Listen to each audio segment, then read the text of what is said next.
A vlen suplementimi një lloj për gjithë individët, a mund të jetë i rëndësishëm për gjithë individët dhe si mund ta kuptojmë çfarë lloj suplementimi na duhet? Nuk ka të njëjtën vlerë, ëh. Për shembull, një individ i cili merret me aktivitet sportiv të avancuar kërkon një nivel suplementimi më të lartë se një individ i cili nuk ka aktivitet fizik.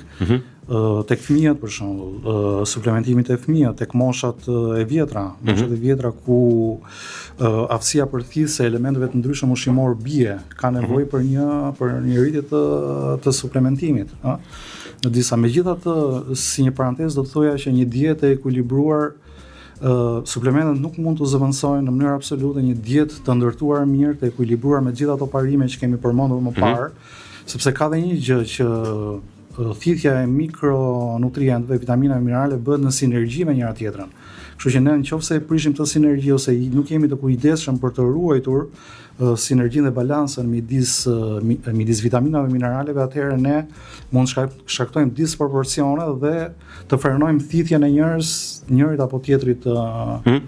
A duke tepruar me njërin, po sigurisht ndikojmë diçka tjetër. Kështu që prishim ato ekuilibra dhe balanca, të cilat natyra i ka krijuar.